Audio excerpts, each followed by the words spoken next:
మరలా చిగురించబోతుంది. గొప్ప దినాలను చూడబోతున్నావు. నీ యేసుకు సమస్తము సాధ్యమే. గుడ్ మార్నింగ్ దేవుని ప్రియకుమారుడు, గుడ్ మార్నింగ్ దేవుని ప్రియకుమార్తె. Special good morning to you.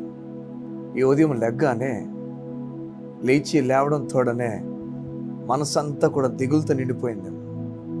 ఎలా ఎదుర్కోవాలి ఈరోజు అని చెప్పి ఆలోచిస్తున్నావేమో. సంగమా, దేవుని కలిగిన నీవు అలా ఆలోచించకూడదు.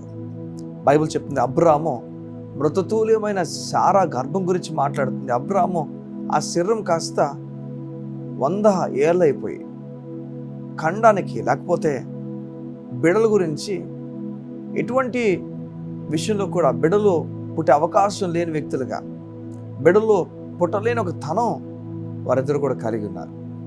100 ఏళ్ళు వచ్చేసాడు చూడండి, బిడలు పుట్టలేరు. ఇలాంటి ఒక సమయంలో ఉన్నప్పుడు నిరాశ కలుగుతుంది. చూసుకోవడానికి బిడలు లేరు, అంతా కూడా నిరాశ, బాధ. చుట్టూ అందరూ కూడా చాలామంది బిడలు కలిగి ముందుకు వెళ్ళడం చూసిన వీరు ఎన్నిసార్లు బాధపడ్డారు.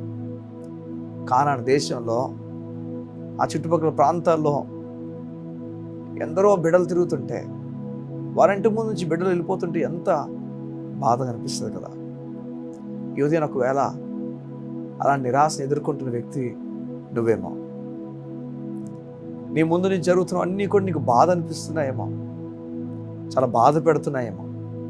నీ ముందు జరుగుతున్న విషయాలన్నీ కూడా కన్నీరు తీసుకొస్తున్నాయేమో. దేవుడు నీకు చెప్తున్నాడు, నీకు ద్వారాలు తెరవబోతున్నాడు, నీ గొప్ప కార్యం చేయబోతున్నాడు. చూడండి, అబ్రాహాం గురించి ఒకసారి ఆలోచించండి. అసలు బిడ్డలు పుట్టే అవకాశం ఉందా?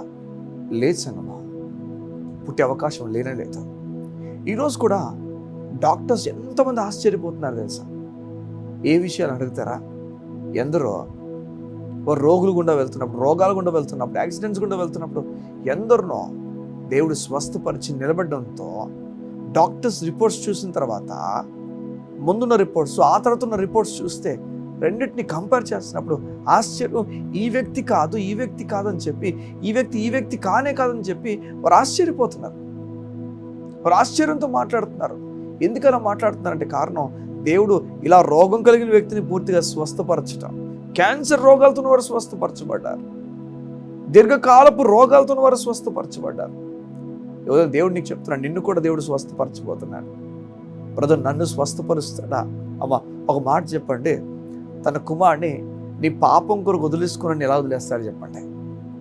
నీ పాప విషయమై తన కొడుకును అంత దారుణంగా నలగొట్టేసినాడు, ఎలా వదిలేస్తాడమ్మా? నేను వదలడు. నేను స్వస్థపరచబోతున్నాడు, నీ అప్పు తీర్చబోతున్నాడు. ఎలా తీరుస్తాడు బ్రదర్? నేను తప్పు చేశాను కదా.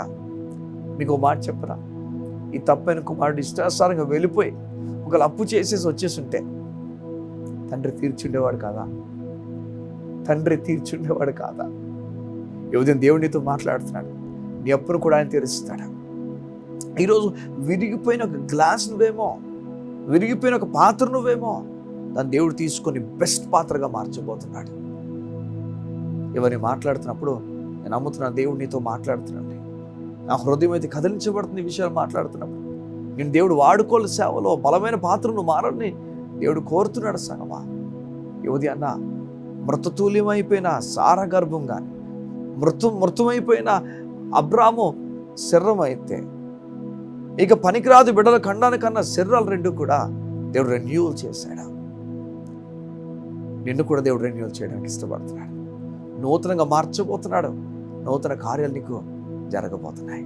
కళ్ళు మూసుకుంటావా? యువతి నీ గురించి ప్రార్థన చేస్తాను. మా ప్రియ పరలోకపు తండ్రి, నీకు స్తోత్రాలు.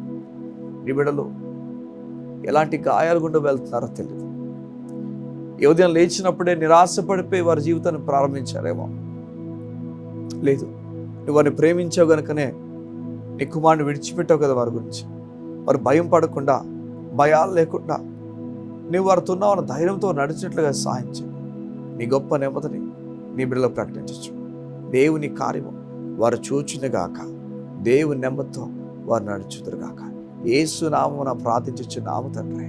ఆమేన్, ఆమేన్, ఆమేన్. ఈ ఉదయం దేవుడు నీతో మాట్లాడి చెప్తున్నాడు, నిరాశపడతావు, కృంగిపోద్దు, భయపడతావు. నీ కొరకు బలమైన కార్యాలు దేవుడు దాచించాడు.